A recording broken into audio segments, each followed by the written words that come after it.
Chapter 11. Harry Spyder dies. Having leapt the church wall, Harry sailed through the air as silent and graceful as an owl. He prepared for the impact of landing, but oddly, he didn't feel scared. He was more contemplating how his first ever date had gone so horribly wrong. But this was interrupted in the customary fashion when you're about to die, as his life flashed before his very eyes.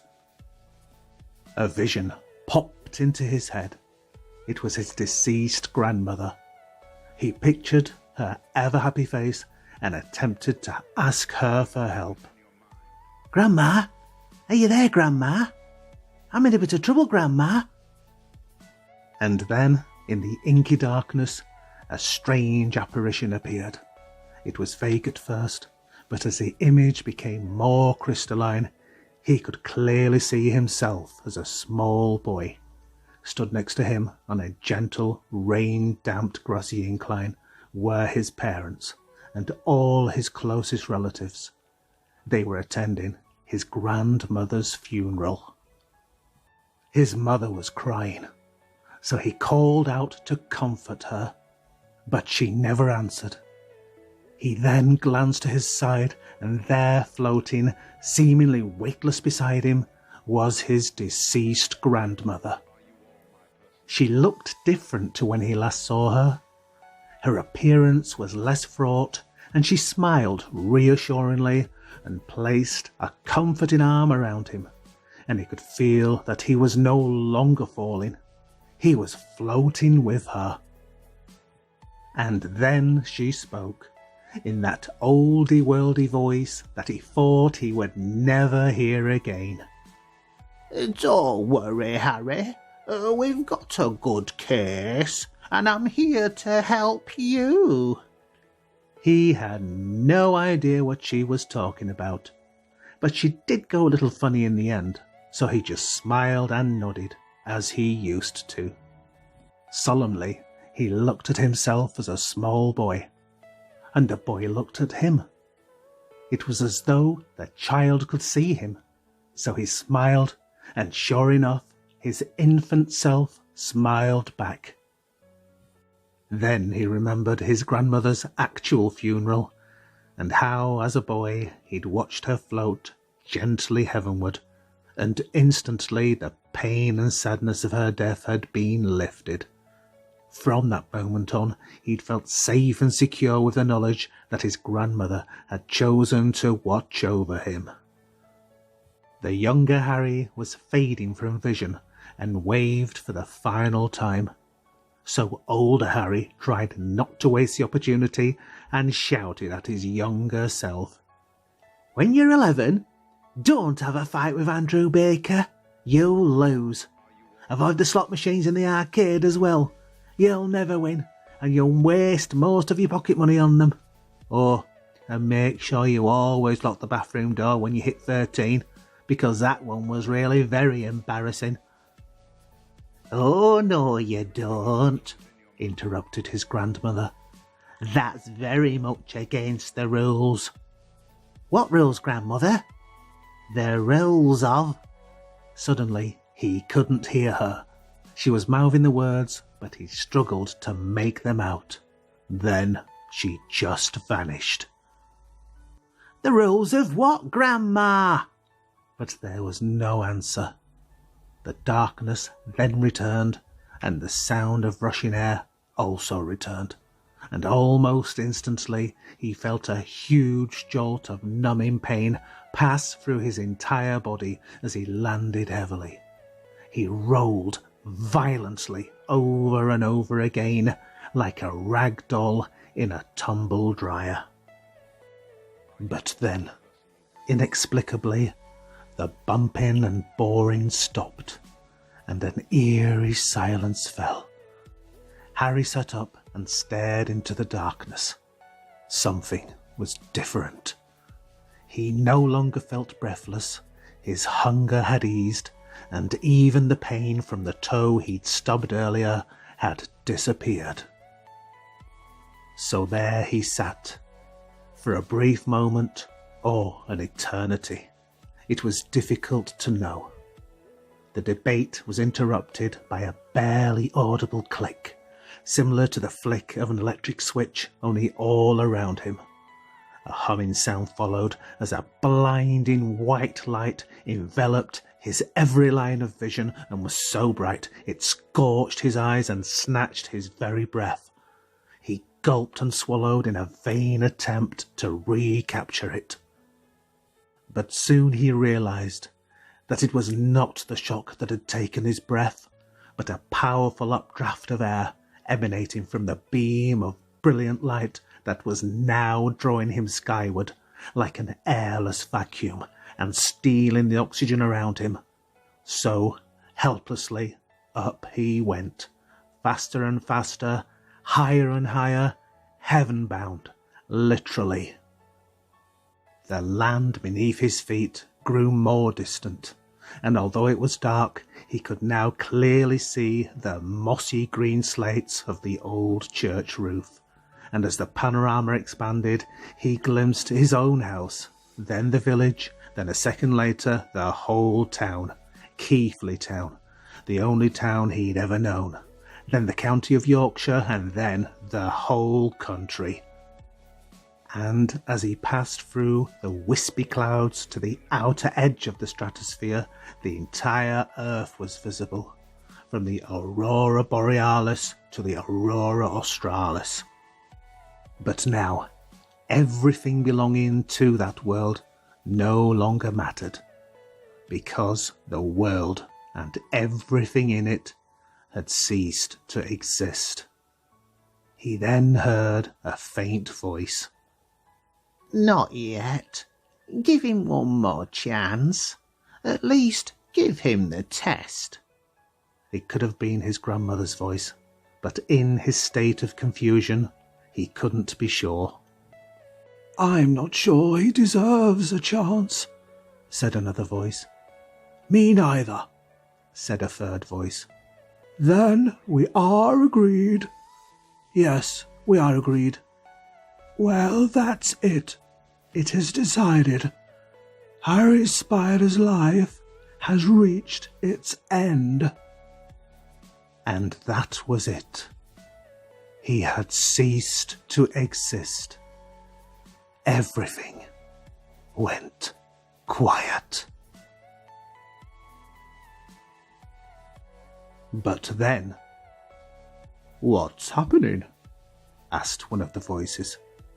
"Well, I'll be blowed," said another. "Who would have thought it? That is truly remarkable," said the third. Harry had come back to life, and abruptly the rising stopped, and for a time he felt himself just floating around weightless. Through watery vision he tried to focus on the dull shapes that surrounded him. "This must be heaven. Well, that's proved them all wrong. I did make it here after all. Wait a minute. Does that mean I'm dead?" he asked. He squinted again and tried to make more sense of his surroundings, as though waking from a deep sleep.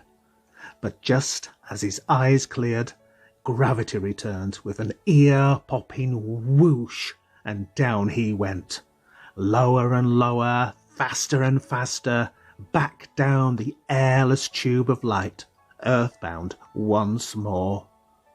The need to breathe became unbearable, and he gasped and sucked like a baby trying to draw its first breath.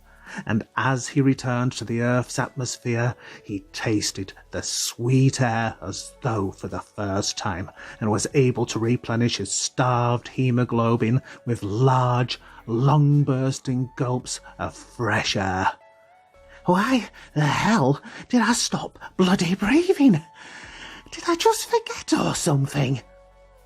But just as the lights of the rapidly approaching Earth began to twinkle and flicker below him, he blacked out. And then nothing.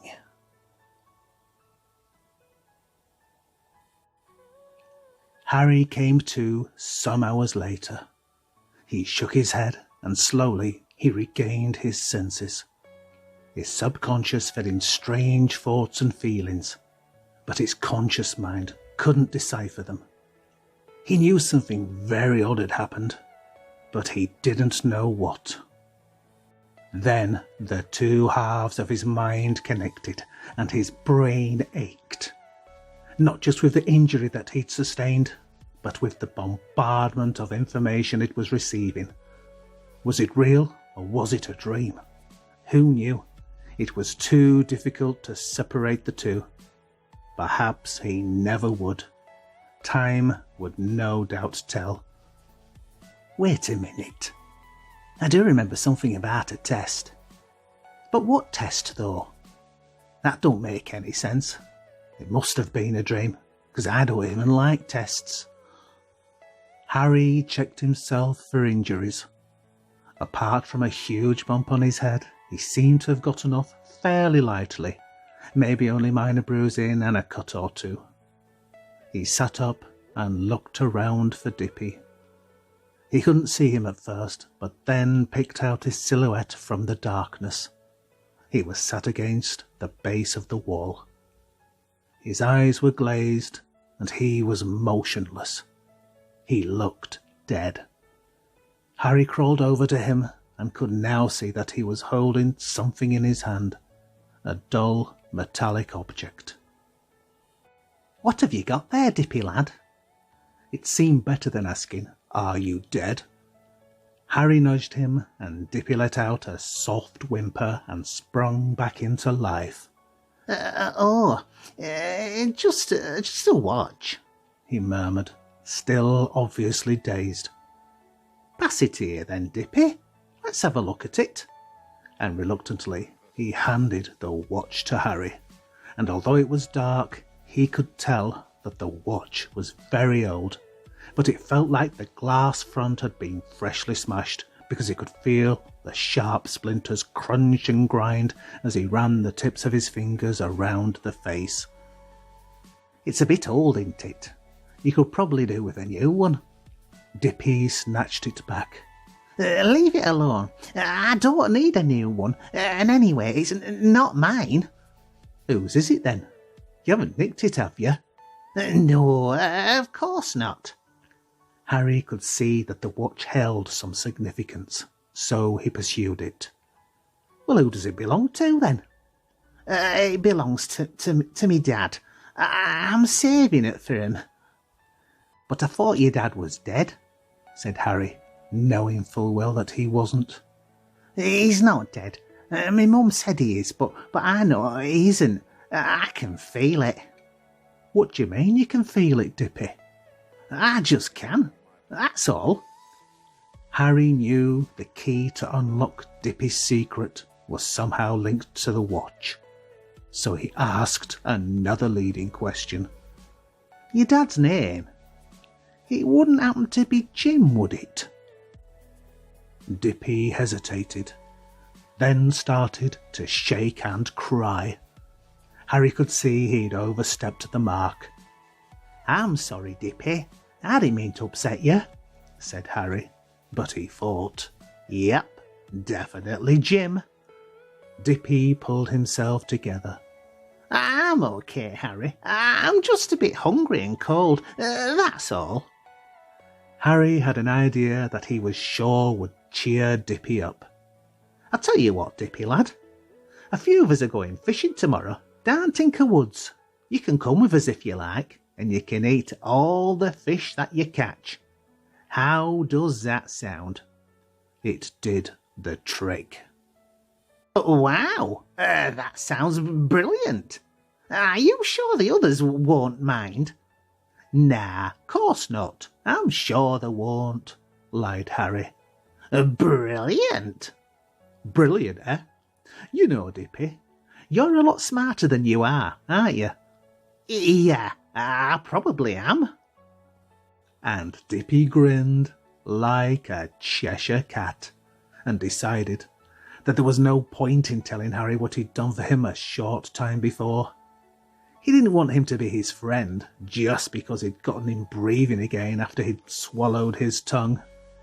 Maybe he'd tell him later, when they were true friends, that he'd saved Harry's life.